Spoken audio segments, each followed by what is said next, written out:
राजस्थान के उदयपुर में उपस्थित हूँ मैं। और मेजर मुस्तफ़ा बोरा साहब के माताजी मेरे साथ में हैं। हम उनके बारे में समझने का प्रयास करते हैं, उनके बारे में जानने का प्रयास करते हैं। मैडम, मेजर साहब जो थे वो उनकी शिक्षा दीक्षा कैसे हुई, इसके बारे में थोड़ा बताएंगे? जी बिल्कुल। नमस्ते। मुस्तफ़ा का जन्म वैसे तो उदयपुर में ही हुआ था, लेकिन मैं खेरौदा से बिलोंग करती हूँ। उसका बचपन खेरौदा में बीता। उसने 4th क्लास तक अपने खेरौदा में पढ़ाई की और मेरे खेरौदा में रहते हुए ही वो डेली अप डाउन करता था भिंडर।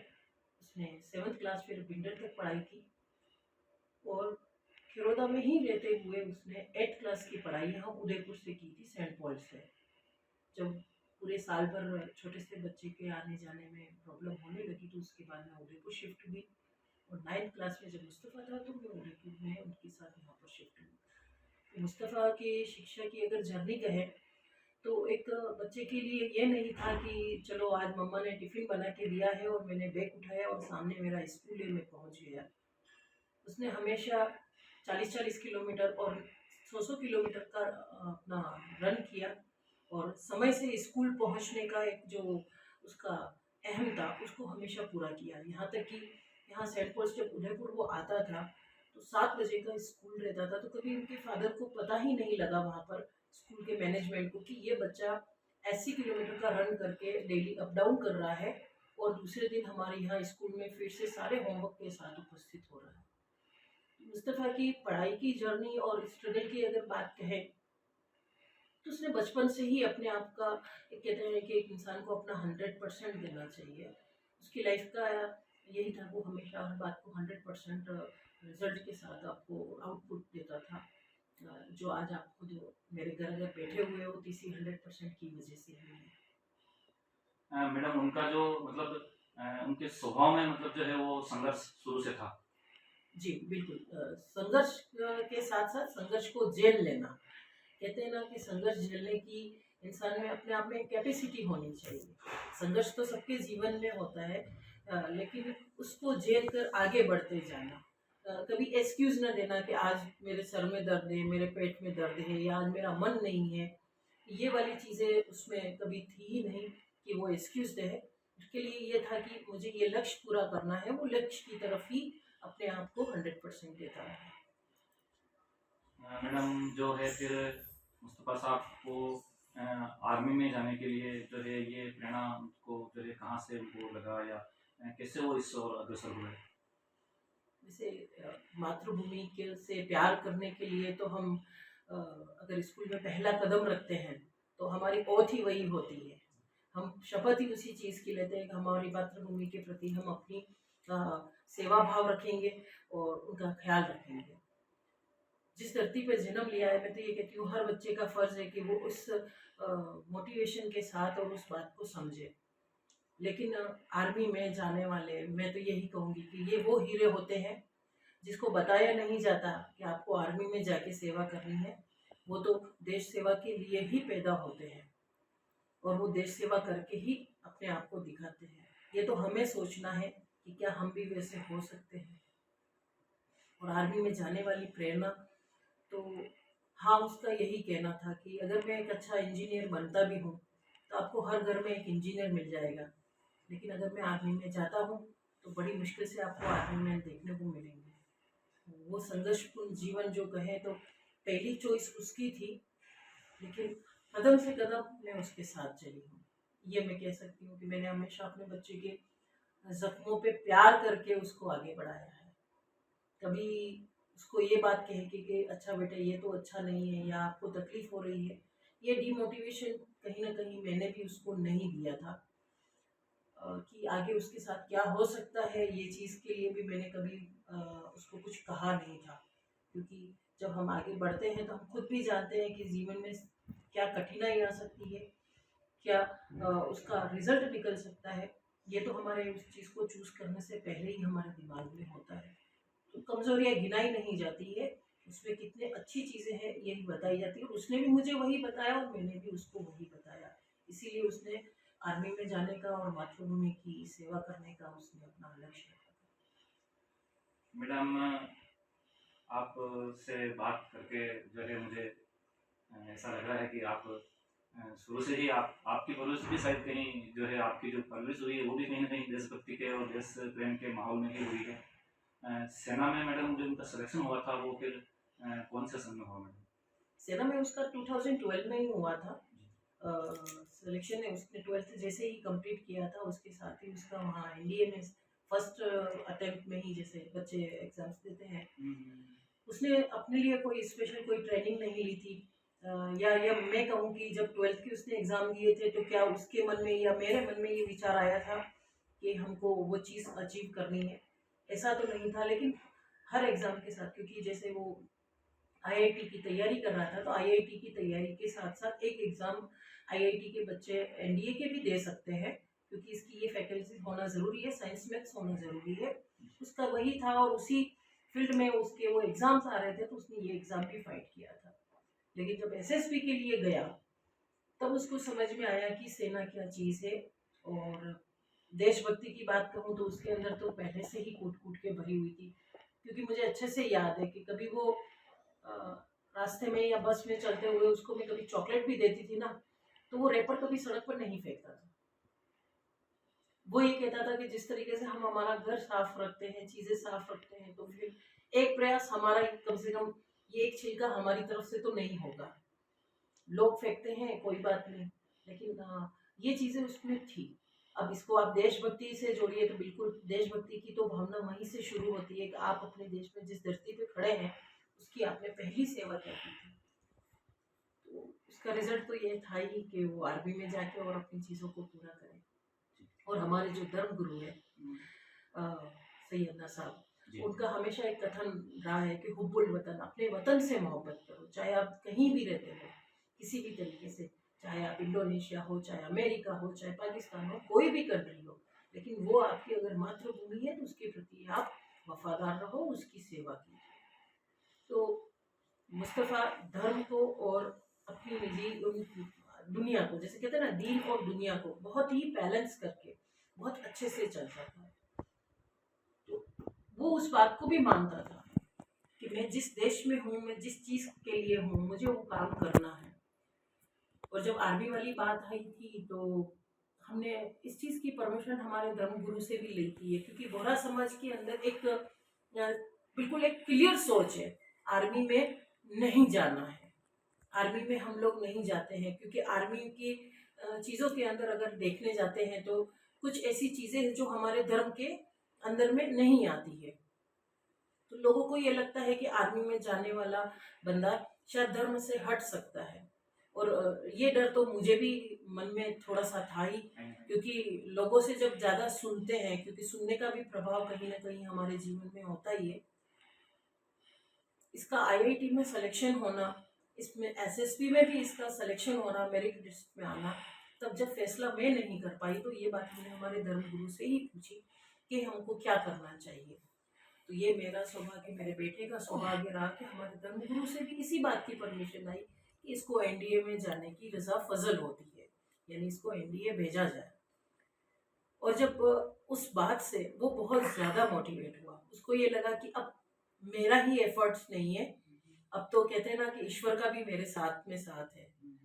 और एनडीए की चीज़ों के बीच में जैसे कि हम जानते ही हैं कि एनडीए कोई इजी टू नहीं है। एनडीए में बीएससी की पढ़ाई तो करवाई ही जाती है बच्चों को, लेकिन उसको सेना में जाने के लिए हर पल उन चीज़ के लिए तैयार किया जाता है। वो फिजिकल ट्रेनिंग, मेंटल ट्रेनिंग, वो सारी साथ साथ रहती है। टूटना, हाँ, कहीं ना कहीं एक वक्त आता है जब थोड़ा ये रहता है कि नहीं नहीं अब मेरे से नहीं होगा, तब उसमें इस बात की हिम्मत आती थी कि मैं आया किसकी परमिशन हूँ। सबसे पहले मेरी माँ की आशीर्वाद लेके मैं आया हूँ, अपने धर्म गुरु का आशीर्वाद लेके आया हूँ, और सबसे बड़ी बात कि हाँ मुझे ये करना है, ये मेरा दिल भी कह रहा है कि मुझे देश की सेवा करनी है, मुझे सैलरी पे नहीं जाना है, मुझे मेरे आराम पर नहीं जाना है, चीज़ों पे नहीं।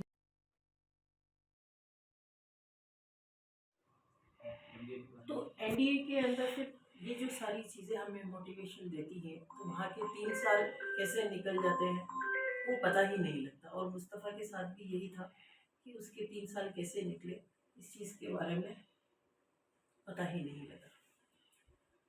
मैडम जो है फिर उन्होंने कितने वर्ष लगभग आर्मी में जो है सेवाएं दी थी और एयरफोर्स में थे?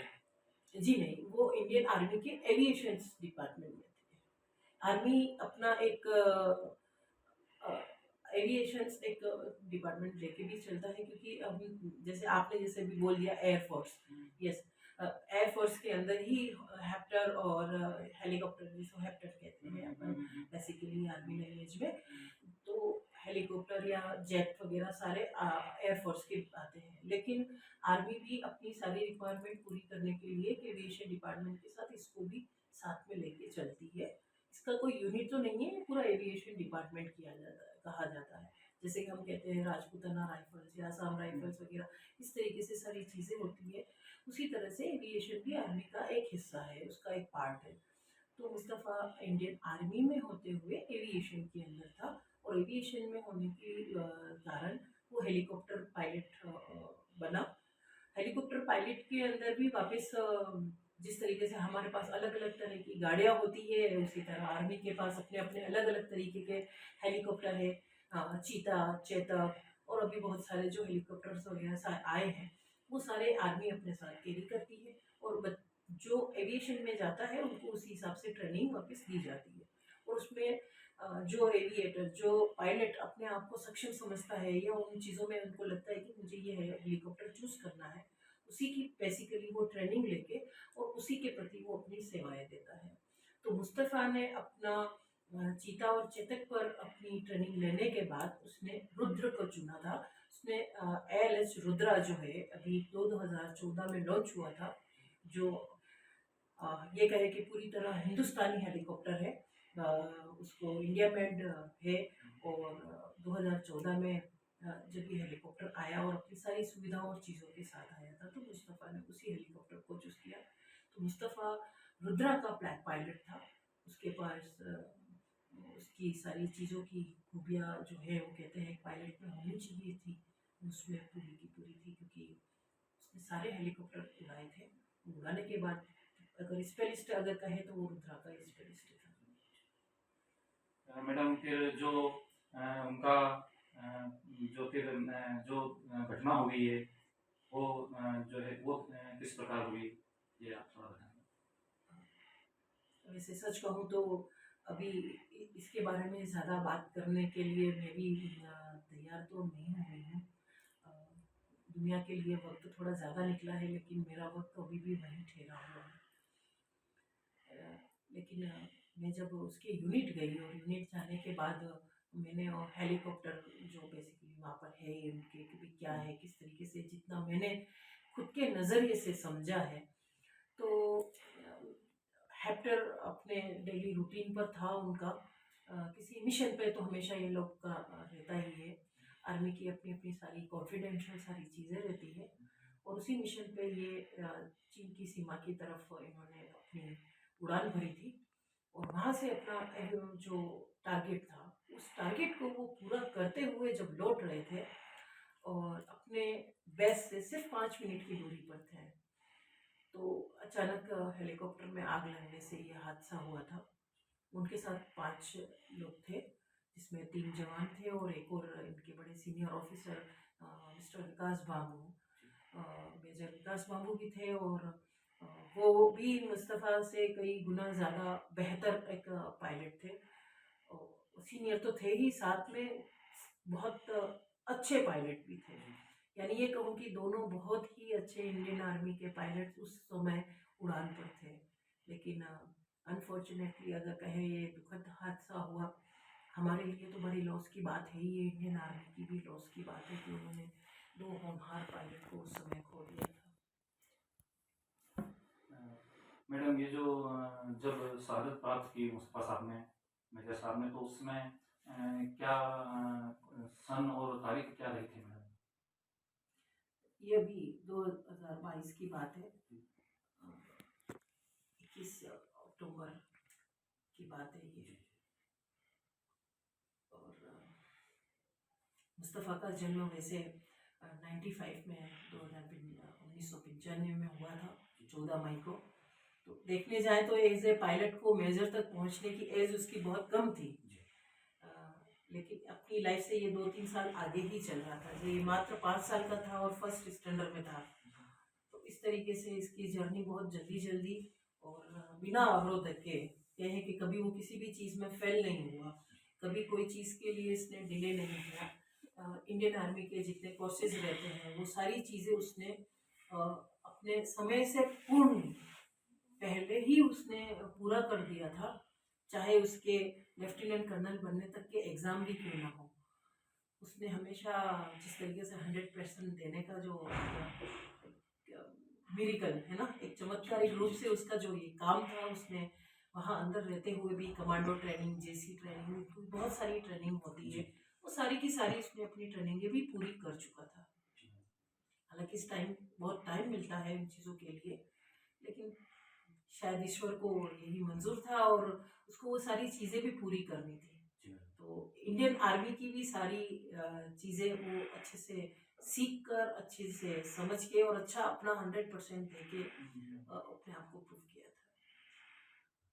मैडम, फिर जब यहाँ पहले तो जो है जो शहीद होते थे उनकी बॉडी यहाँ घर पे नहीं भेजी जाती थी, लेकिन अब कुछ समय से भेजी जाती है। तो उसके पश्चात जब मेजर साहब की बॉडी यहाँ आई, तो फिर उसके बाद शासन प्रशासन का और देश के और नागरिकों का ये कैसे उस समय आपको सपोर्ट रहा और किस तरह से लोग आपसे जो है उस समय उस दौरान आपसे मिले? शायद आपने बहुत समय पहले हम गाना आया था कि लोग होली और दिवाली मना रहे थे और हम अपने खून से होली खेल रहे थे। ये तो हम उस गाने को हमेशा सुनते हुए आए हैं, लेकिन जिस वक्त मेरा बेटा आया था तो उस दिन सच में हर घर में दिवाली का माहौल था और उसमें ही उसने अपने आपको कहे कि अपनी आहुति दे के, हम तो सिर्फ दीपक से हमारे घर को रोशन कर रहे थे, उसने अपनी आहुति दे के इस जग को, इस देश का मान बना के उसको रोशन किया है। मैडम, फिर इसके पश्चात जो शासन प्रशासन से जो सहयोग मिलना चाहिए था, आर्थिक रूप से भी, और जो मॉरल सपोर्ट, जो डिपार्टमेंटली सपोर्ट जो मिलना चाहिए था, वो आपको पूरा मिला है? सर, मैं तो ये बस इतना ही कहूँगी कि ये मेरा सौभाग्य है कि मैं एक शहीद की माँ हूँ, और शहीद की माँ आपके नज़रिए से हूँ, लेकिन मैं अपने नज़रिए से सिर्फ मैं अपने बेटे की माँ हूँ। अब जिला प्रशासन, लोग, उनसे कितना सहयोग रहता है और नहीं, तो सामने खड़े होते हैं तो एक चीज़ होती है कि यस हमें बताइएगा। अब फर्क बस इतना आ गया है कि मुझे बताना पड़ता है, और मेरा बेटा होता था तो वो समझता था। समझने वाला कोई नहीं है, अब बताना पड़ेगा। तो बताने में तो ये मेरी तो कोई इच्छा नहीं है कि मैं कोई चीज़ बताऊं और फिर वो मुझे मिले। मैडम, राष्ट्र सर्वोपरि जो कार्यक्रम है उसका जो उद्देश्य है, और राष्ट्र सर्वोपरि आप लोगों की आवाज़ है, मैं घर घर इसीलिए आता हूँ कि आपकी आवाज़ देश तक पहुँच सके। आपके मन में जो भी शासन प्रशासन से आशा रहनी चाहिए, और जो आशा है वो आप बिल्कुल खुले मन से बताइए देश के सामने। नहीं, ये मेरे ही खुले मन से कहने वाली बात नहीं है।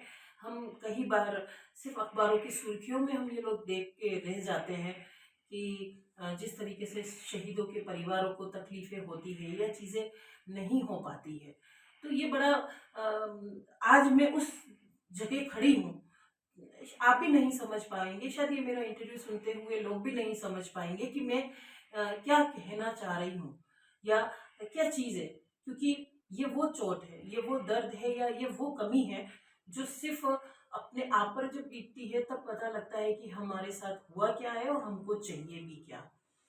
आप अगर मुझे ये कहते हो कि मुझसे किसी चीज़ की सहयोग की ज़रूरत हो, तो आप मुझे याद कीजिएगा कि बिनस्पत अगर देश के लोग ये लाइनें हटा के अगर ये बोलना शुरू कर दे, आज मेरे कपड़ों का बिजनेस है, लेकिन मैं शहीद परिवारों का अगर कोई कपड़ा लेने आता है तो मैं उसको 5%, 10% या 20% की छूट दूंगा, तो ये उसके तरफ से देश की सेवा होगी। और अगर ये चीज़ हमारे देश में होने लग जाए ना, तो जो आप सवाल मुझसे करने आए हो कि प्रशासन ने क्या दिया या क्या नहीं दिया, हमें किसी चीज़ की फिर ज़रूरत ही नहीं रहेगी, क्योंकि हमारे घर में रोटी तो शायद मिल ही जाती है, लेकिन सहयोग नहीं मिलता।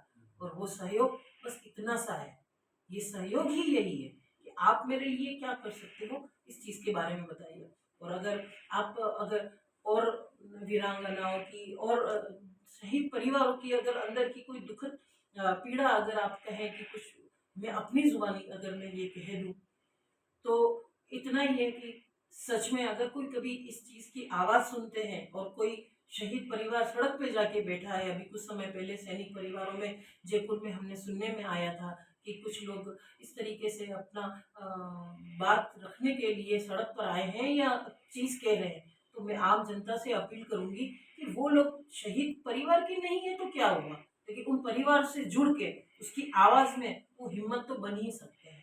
और अगर ये सारी चीज़ें होने लग जाएगी तो सर हमारे पास आके ये जो सिंपत्ति का सवाल आप हमसे पूछते हो ना, तो ये सवाल खत्म हो जाएगा कि प्रशासन ने हमारे लिए क्या किया या हम प्रशासन से क्या चाहते हैं। हम प्रशासन से और आम जनता से इतना ही चाहते हैं कि जब हम बोले ना, तो हमारे पीठ के पीछे धक्का देने के बजाय हमारे कंधों पे हाथ रख के हमारा साथ दीजिए, यही हमारी बात है। मैडम, आपने बहुत बड़ी बात कही है कि जनता भी अपनी देशभक्ति दिखाए और आप जनता सपोर्ट करे, ये बहुत बड़ी बात है। मैडम, मैं ये बात हर जगह पूछता हूँ, इसलिए आपसे पूछी कि शासन प्रशासन का क्या सपोर्ट रहा है। और कुछ चीज़ें मैं आपसे और पूछूंगा मैडम। जो मेजर साहब शहीद हुए हैं, इनका स्मारक जो है वो कहाँ बनने जा रहा है, या इस बारे में क्या चल रहा है मैडम? क्या ये स्मारक अगर परिवार को बनाना पड़ता है तो परिवार की ओर से अगर मैं कहूँगी कि मैंने तो अभी तक ऐसा कुछ नहीं किया है, और अगर प्रशासन बनाता है तो मैं ये कहूँगी कि प्रशासन ने भी अभी ऐसा कुछ भी नहीं किया है। ये स्मारक की जिम्मेदारी मैडम शासन प्रशासन की है, वो उसी को शोभा देगा। अपने वो तो आपका काम नहीं है, वो शासन प्रशासन का काम है। हाँ, तो मेरे आसपास तो मेरे लिए ऐसी कोई बात सुनने के लिए भी नहीं आई। और अगर उनके लिए कुछ प्रिविलेज थे कि स्कूल का नामकरण हो सकता है या किसी सड़क चौराहे के लिए भी नाम हो सकता है, तो शायद प्रशासन अभी भी इस चीज़ का इंतज़ार कर रहा है कि उसकी माँ उठ के हमारे पास आए और हम फिर ये काम करें। नहीं तो इन 8 महीनों में तो मुझे लगता है कि कुछ तो जिस तरीके से हमारे घरों पे नेता लोगों की फ़ोटो के साथ अखबारों की सुर्खियाँ थी, वो सुर्खियाँ अब ये होती कि इस नेता ने या इस नागरिक ने इस परिवार के लिए ये काम किया है। तो सर आप अखबार पलट के देख लीजिए अगर ऐसा कुछ हुआ हो तो। देशवासियों, शहीद की माँ को ये शब्द क्यों कहने पड़ रहे हैं, इस पर भी विचार कीजिएगा। मैं लेखक हूँ, मैं वाणी का संयम नहीं बोल सकता हूँ, लेकिन जो है ये शहीद की माँ के वचन हैं, इनको याद करो और इनको जियो। और मैडम, मुस्तफ़ा साहब की तरफ से आप देश के युवाओं को कोई मैसेज देना चाहें तो? मातृभूमि की रक्षा तो पूरी दुनिया करना चाहती है, लेकिन कैसे करनी है ये आप अपने अंदर झांक कर देखो। क्योंकि मातृभूमि की रक्षा करने से पहले हमारे घर में जो हमारी माँ है उसका सम्मान, हमारी बहन है उसका सम्मान, हमारे पड़ोस में है उनका सम्मान। अगर हर देश का युवा, और मैं तो ये कहूँगी कि औरत भी, क्यों हम किसी युवा के लिए बोले, हम तो ये कहेंगे कि देश के हर एक नागरिक, चाहे बच्चा हो बूढ़ा हो कोई भी हो, वो इस चीज़ को लेके चले। और मुस्तफ़ा के तरफ से अगर कोई बात या मेरी तरफ से अगर देश के लिए अगर कोई बात है तो सिर्फ इतनी है कि शुरुआत घर से होती है, घर से निकल के पड़ोस से होती है, पड़ोस से निकल के फिर आपके मोहल्ले, मोहल्ले से होके आपका जो कस्बा है, कस्बे से फिर आप शहर, और शहर से आप फिर जिले की बात करेंगे, जिले से राज्य, और राज्य से फिर देश बनेगा। तो सोच लीजिए आपको कितनी लंबी दौड़ दौड़नी है। और उस लंबी दौड़ में अगर शुरुआत आपने अपने परिवार से कर ली है तो निश्चित रूप से आप देश की सेवा कर रहे हैं। जो शहीद की माता जी ने बताए हैं, जो बातें बताई है, ये देशवासियों को सुननी चाहिए। और अपने आप में अगर मेरे साथ साथ देशवासियों के साथ साथ मैं अपने आप को भी देशवासी मानता हूँ, मेरी भी जिम्मेदारी है, शासन प्रशासन की भी जिम्मेदारी है। और मैडम, शहीद के परिवार को 15 बीघा जमीन दी जाती है, उस बारे में क्या चल रहा है अभी तक? सर अभी कुछ नॉर्म्स चेंज हुए हैं, 15 बीघा की जगह 25 बीघा जमीन कर दी गई है।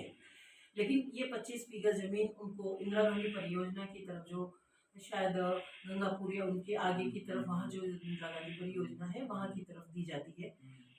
मैं अगर ये कहूँ कि मैं उदयपुर में बैठी हूँ और मेरा तो खानदान ही बस बेटा था, जी और इस 25 बीघा जमीन अगर चलो मेरी तो अभी छोटी एज है, लेकिन कई जवान तो ऐसे शहीद होते हैं जिनके माँ बाप 70 साल के 80 साल के होते हैं, और उसके नॉन्स में अगर ये 25 बीघा जमीन भी होती है तो उसमें इतनी ताकत नहीं होती है कि वो वहाँ जाके उन जमीनों की रक्षा करे या उन जमीनों को देखे या उन जमीन के ऊपर कुछ करे।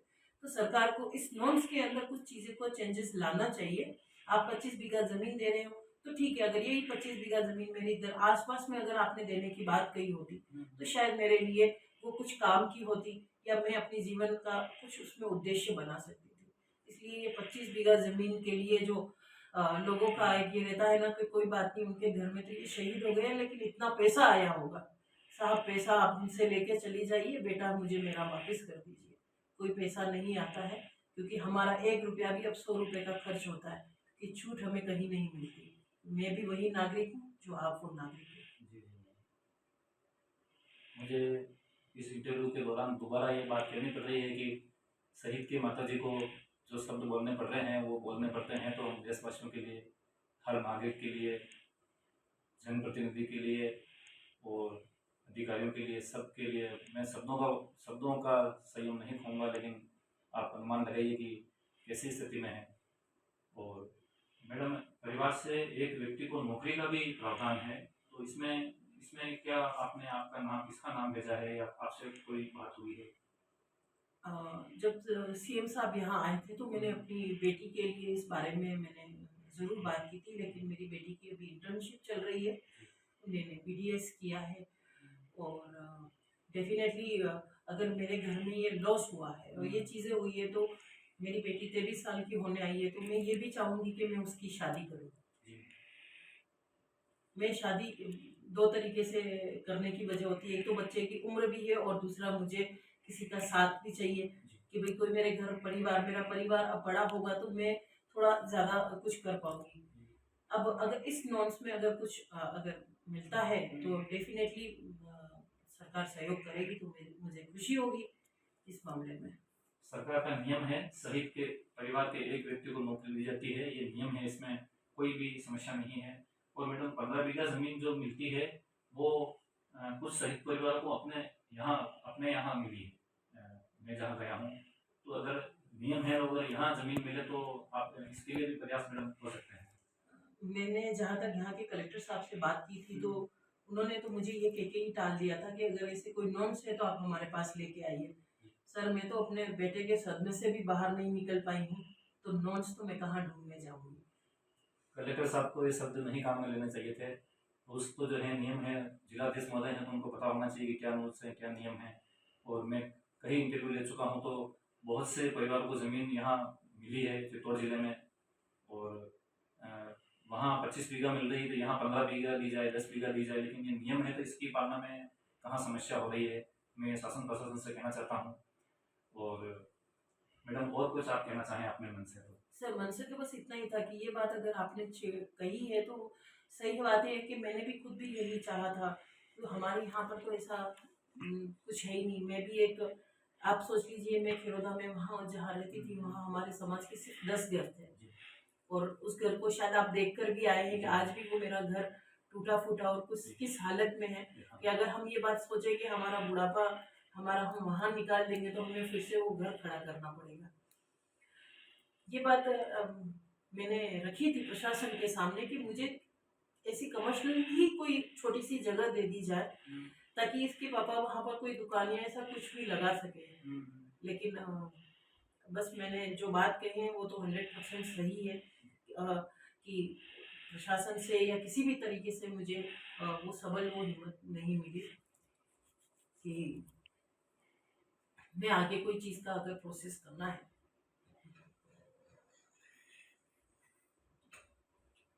मैडम, हर देश का नागरिक आपके बेटे हैं, हर देश का हम सब आपके बेटे हैं मैडम, ऐसा आप नहीं सोचें, हम सब आपके बच्चे हैं। और आप तो जो है, आप शहीद की माता जी हैं, आप मन में ऐसे भाव नहीं लाएं। आपके आंसुओं में गंगा यमुना है, लेकिन आपके बेटे ने हिमालय की लाज रखी है। मेरा कहना यह है मैडम कि मेरा प्रयास है सैनिक का सम्मान हो, सेना का सम्मान हो, और शहीद के परिवारजनों को हम साथ में खड़े रहें। देश के हर नागरिक की जिम्मेदारी है, अगर शासन प्रशासन नहीं सुनता है तो। और मेरा उद्देश्य है देशभक्ति की जो भावना नागरिकों में है उसको मैं बढ़ा सकूं। और शहीद की माता जी जो है उन्होंने इतनी बढ़िया बातें बताई है, आप सब सुन रहे हैं ये। और इसको सुनने के साथ साथ मैं आपसे निवेदन करूंगा कि इसको जीने की कोशिश करें, इस दर्द को महसूस करें। ऐसा नहीं है कि शहीद गया तो बात भूल गए, ये नहीं होना चाहिए। मेजर साहब ने जो है गांव से आके पढ़ाई की, इतना सारा किया, और अब वर्तमान में इनके जो है मेरे साथ के पिताजी भी बाहर रहते हैं, मुस्तफा साहब के, तो बाकी सारी जिम्मेदारी माता जी के ऊपर है। देश के नागरिकों को भी जिम्मेदारी बनती है। कई सामाजिक संगठन भी हैं जो इस जिम्मेदारी को निभा सकते हैं। अकेली महिला कहाँ कहाँ कौन कौन से डिपार्टमेंट में जाएगी, क्या क्या करेगी साहब, तो इसके लिए तो देश के नागरिकों की जिम्मेदारी बनती है, आपकी मेरी सबकी बनती है। हम सब इसके लिए प्रयास कर सकते हैं और हमें प्रयास करना चाहिए। राष्ट्र सर्वोपरि का उद्देश्य यही है, इसीलिए मैं मेरी पूरी टीम के साथ शहीदों के घर घर में जाकर उनकी स्थिति रख रहा हूँ, उनकी बात रख रहा हूँ। और मेरे देश के सैनिक के लिए मैं यही कहना चाहूँगा कि जो उनका सम्मान है वो मांगना नहीं पड़े उनको, और अधिकार मांगना नहीं पड़े। मैं दो शब्दों में अपनी बात कहना चाहता हूँ, अधिकार और सम्मान मांगना नहीं पड़े, इनके घर पहुँचे शासन प्रशासन को, इनको चक्कर नहीं काटने पड़े। ये मेरा राष्ट्र सर्वोपरि का उद्देश्य है और यही मेरी भावना है। बिल्कुल, ये बात सही है कि प्रशासन इसमें चाहे तो बहुत कुछ बदलाव कर सकता है।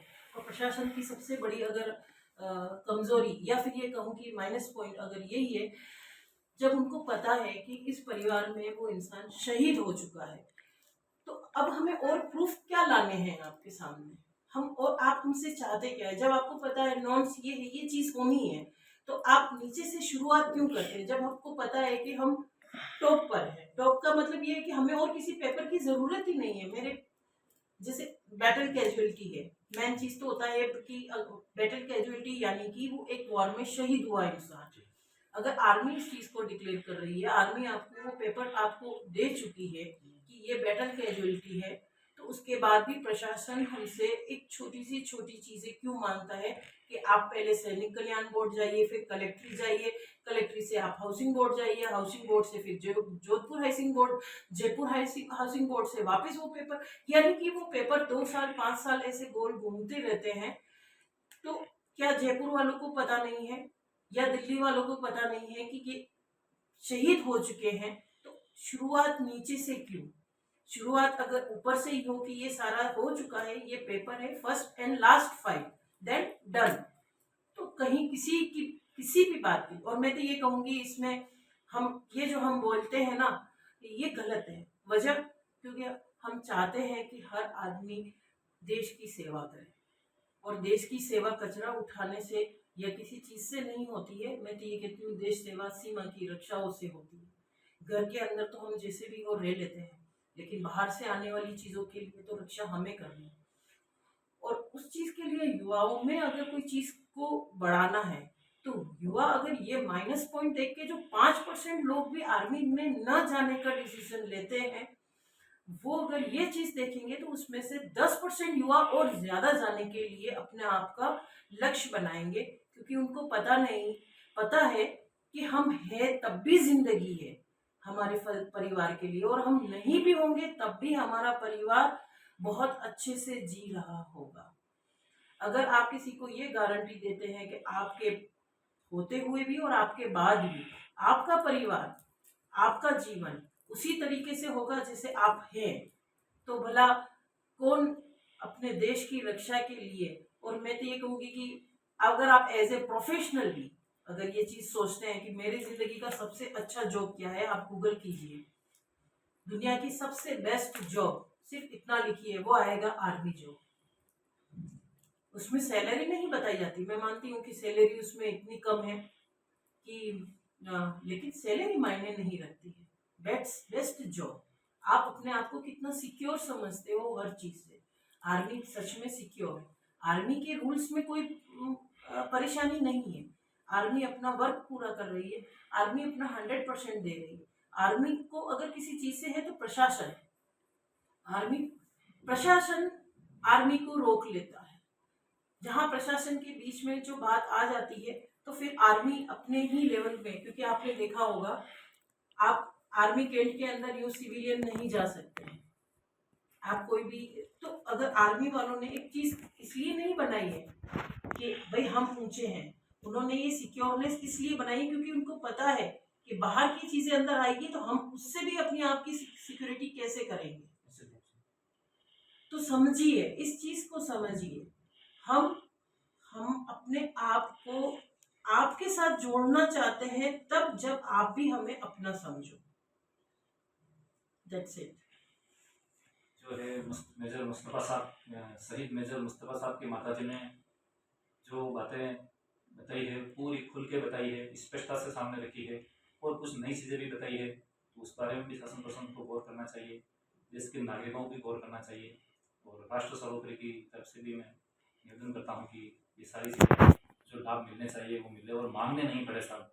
जो खोना था वो खो चुके हैं, ये मांगने नहीं पड़े, जो बेनिफिट हैं जो लाभ हैं वो घर पहुँचने चाहिए। जय हिंद, जय हिंद।